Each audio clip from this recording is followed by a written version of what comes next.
Breast cancer সচেতনতা। একটি share বাঁচাতে পারে একটি প্রাণ। লজ্জা কি জীবনের সবচেয়ে বড়?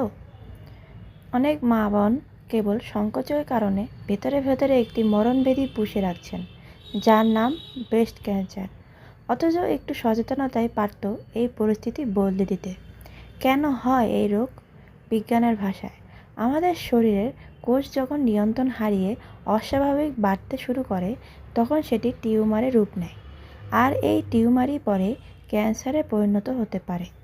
ঝুঁকির প্রধান কারণগুলো জেনে নিন।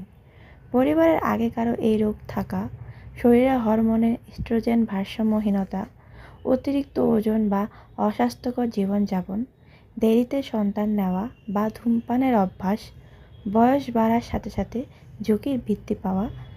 7টি সতর্ক সংকেত যা এড়িয়ে যাওয়াই ভুল।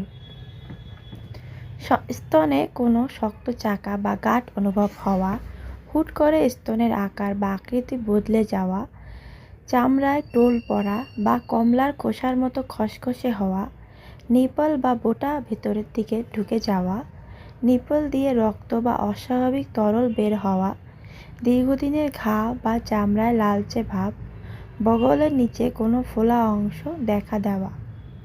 ঘরে বসে নিজের পরীক্ষা, সেলফ চেক।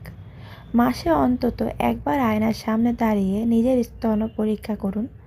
শুয়ে বা দাঁড়িয়ে হাত দিয়ে আলতো চেপে দেখুন কোনো অস্বাভাবিক চাকা আছে কিনা। মনে রাখবেন, শুরুতে ধরা পড়লে এটি 100% নিরাময়যোগ্য। অবহেলা নয়, পদক্ষেপ নিন। ভয় পাবেন না, স্তনের চাকা মানেই ক্যান্সার নয়, তবে পরীক্ষা করা জরুরি। লজ্জা ঝেড়ে ফেলুন, কোনো লক্ষণ দেখা দিলেই দ্রুত বিশেষজ্ঞ ডাক্তারের পরামর্শ নিন। পরীক্ষা প্রয়োজনে ম্যানোগ্রাম বা আল্ট্রাসাউন্ড করান। আপনার একটি শেয়ার হয়তো আপনার পরিচিত কোনো মা, বোন বা বন্ধুর জীবন বাঁচিয়ে দিতে পারে। সচেতনতা ছড়িয়ে দিন। সুস্থ থাকুন।